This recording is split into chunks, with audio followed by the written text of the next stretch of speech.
சலாமியாவின் ஆட்சி அதிகாரத்தில் முக்கியமான நியமனங்களுக்கு புதிய அதிகாரிகளை தேர்ந்தெடுப்பதற்கான அறிவிப்பு சில மாதங்களுக்கு முன்னர் வெளியானது. சலாமியாவின் ஆட்சி அதிகாரத்தில் முக்கியமான நியமனங்களுக்கு இந்த குரூப் 2 நியமனம் அறிவிப்பு முன்னாடி ஒரு சில மாதங்களுக்கு முன்னால் வெளியானது. அதான் அவங்க சொல்லியிருக்கிறாங்க.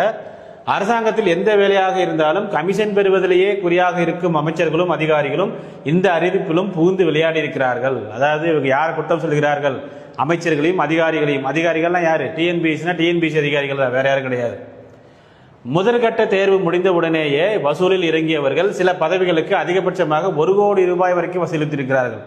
அதாவது அது பிரிலிமினரி எக்ஸாம், அதான் முதற்கட்ட எக்ஸாம் முடிஞ்ச உடனே மெயின் எக்ஸாமினேஷனுக்கு செலக்ட் பண்ணக்கூடிய அந்த லிஸ்ட்ல வந்து பாத்தீங்க அப்படின்னா யார் யாரெல்லாம் இருக்கணும்னு சொல்லி இந்த பணம் வாங்கினவங்க என்ன பண்ணிருக்கிறாங்க, டிக் பண்ணிருக்கிறாங்கன்னு சொல்லி இந்த செய்தியில போட்டிருக்கிறான். புதிய அதிகாரிகளுக்கு தேர்வு நடத்தும் ஆணையத்துக்கு சமீபத்தில் பொறுப்பேற்ற அந்த துடிப்பான அதிகாரியிடம் அந்த பட்டியலை கொடுத்திருக்கிறார்கள். அதாவது துடிப்பான அதிகாரினா யாரு? நம்முடைய திரு சண்முகசுந்தரம் ஐஏஎஸ் அவர்கிட்ட இந்தாங்க நாங்கள் கொடுக்குற லிஸ்ட்டை போடுங்கன்னு சொல்லி மெயின் எக்ஸாமினேஷனுக்கு இவங்க பேர்லாம் இருக்குன்னு சொல்லி லிஸ்ட்டை கொடுத்துருக்கிறாங்க. அந்த பட்டியலை கிழித்து குப்பை தொட்டியில் போட்டிருக்கிறார் அந்த அதிகாரி.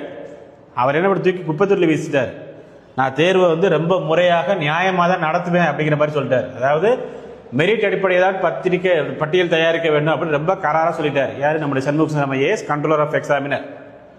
அரண்டு போன அமைச்சர்கள் சிலர் நாங்கள் கை நீட்டு பணம் வாங்கிட்டோம், பதவி கிடைக்கலனா பணம் கொடுத்தவெல்லாம் ரொம்ப நெருக்குவாங்க, யார்கிட்ட என்ன எவிடன்ஸ் இருக்கு தெரியாது, தேர்தல் நேரத்தில் நெருக்கடி ஆயிரும் அப்படின்னு சொல்லி பதவி இருக்கிறார்கள். அதாவது பார்த்தீங்கன்னா அவங்க ரொம்ப பிரச்சனை ஆயிரும் சொல்லி அவங்க சொல்லிக்கிறார். அப்போ தென் மண்டலத்தை சேர்ந்த அமைச்சர் பேசாமல் 2ஆம் கட்ட தேர்வை ஏதாவது குழப்படி செய்து ரத்து செய்து விடுவோம் அப்படின்னு சொல்லியிருக்கிறாங்க. ஆக்சுவலாக வந்து ஒரு பத்திரிகை செய்தி தான் இதில் இருக்கக்கூடிய விஷயங்கள் எல்லாமே 100% உண்மை என்றும் சொல்ல முடியாது, 100% இதை மறுக்கவும் முடியாது. இது வந்து ஒரு குறிப்பிட்ட பத்திரிகை. இப்போ வந்து நம்ம வந்து பொதுவாகவே சொல்லுவாங்க, அதாவது ஒரு நக்கீரன், ஜூனியர் விகடன், இந்த 2 பத்திரிகை நீங்கள் வந்து கம்பேர் பண்ணீங்கன்னு வைங்களேன். நக்கீரனை புதுசாக யாரும் நம்ப மாட்டாங்க, விகடனை நம்புவாங்க. ஏன்னா 100 வருட பாரம்பரியம் மிக்க ஒரு பத்திரிகை. அது ஜூனியர் விகடன் என்பது என்ன அப்படின்னா அவங்களுக்கு ரொம்ப முக்கியமாக அது ஒரு புலனாய்வு பத்திரிகை. அது வந்து ஒரு இன்வெஸ்டிகேஷன் பண்ணக்கூடிய ஒரு முக்கியமான ஒரு பத்திரிகை. அந்த புலனாய்வு பத்திரிகையில் 100 வருடம் பாரம்பரியம் மிக்க ஒரு பத்திரிகையில் இந்த நியூஸ் வந்ததுனால தான் நம்ம இதை சொல்கிறோம். இதே இது வேற ஒரு பத்திரிகை நம்ம கண்டிப்பாக நம்ம சொல்லியிருக்க மாட்டோம். ஜூனியர் விகடன் என்ற ஒரே ஒரு காரணத்தில் நம்ம சொல்லியிருக்கிறோம். அப்போ வந்து நம்ம பேசாமல் என்ன பண்ணிடுவோம் அப்படின்னா 2ஆம் கட்ட தேர்வை ஏதாவது குழப்படி செய்து ரத்து செய்து விடுவோம். என்னது மெயின் எக்ஸாமினேஷன் ஏதாவது ரத்து பண்ணிடுவோம். குடைச்சல் கொடுக்கும் அந்த அதிகாரியை இதையே காரணம் சொல்லி மாற்றிவிட்டு புதியவரை போட்டு காரியத்தை சாதித்து விடலாம். எப்படி? அதாவது யாரு குடைச்சல் கொடுக்குறாங்களோ அவங்கள வந்து இந்த ரத்து செஞ்சுட்டு அதே காரணமாச்சும் அவரை மாத்திடுவோம். மாத்திட்டு நம்ம என்ன பண்ணுவோம், புதுசாக ஒரு ஆபீசரை போட்டு நமக்கு தேவையான காரியத்தை சாதிச்சுக்கலாம் அப்படிங்கிற மாதிரி இதில் போட்டிருக்கிறாங்க. ஸோ அவர் கொடுத்த ஐடியாவின்படி தான் தலைநகரில் தேர்வு எழுத வந்த சிலருக்கு மட்டும் நல்லா எப்படி செலக்ட் பண்ணிக்கிறாங்க. ஹெட் குவார்ட்டர்ஸ் வேற எங்கேயும் இது நடக்கலை. சென்னை அதாவது தலைமை இடத்துல மட்டும்தான் இந்த பிரச்சனை நடந்திருக்கு.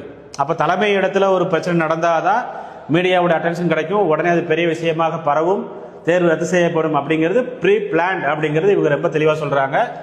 தலைநகரில் தேர்வு எழுத வந்த சிலருக்கு மட்டும் தேர்வு மையத்தின் முகவரி திட்டமிட்டு மாற்றப்பட்டிருக்கிறது. பிளான் பண்ணியிருக்கிறாங்க. மாணவர்களே நல்லா தெரிஞ்சுக்குவாங்க, இது வந்து தொழில்நுட்ப கோளாறு இல்லை என்று இந்த பத்திரிகை தெளிவாக சொல்கிறது. ஜூனியர் பத்திரிகை. இந்த பத்திரிகை சொல்வது பொய் என்றால் அரசாங்கம் இந்த பத்திரிகையின் மீது நடவடிக்கை எடுக்கலாம். இந்த பத்திரிகை சொல்வது உண்மை என்றால் அரசாங்கம் இதற்கு பதில் சொல்ல வேண்டும். பேனாவும் கனவுமாக வந்த தேர்வுகள் பலரும் குழம்பி போய் போராட்டத்தில் குதிக்க அசாதாரண சூழலை காரணம் காட்டி அந்த தேர்வையை ரத்து செய்ய வைத்து விட்டனர். ஸோ இவங்க நினைச்சது நடந்துருச்சுன்னு இந்த ஜூனியர் விடல தெளிவாக போட்டிருக்கிறார். அப்போ இந்த சூழ்ச்சி எதுவுமே தெரியாமல் தேர்வர்கள் போராட்டம் குதித்த சமயத்தில் தன்னுடைய செல்ல வளர்ப்பு நாயுடன் விளையாடி கொண்டிருந்திருக்கிறார் சுல்தான். நம்முடைய துணை முதல்வர் தான் சொல்றாங்க போல. சரி, ஓகே. அதாவது அந்த பத்திரிகையை படிக்கும்போது கொஞ்சம் வந்து ரசிக்கும்படியா இருக்கணும்ல, அதனால நம்முடைய துணை முதல்வர் வந்துட்டு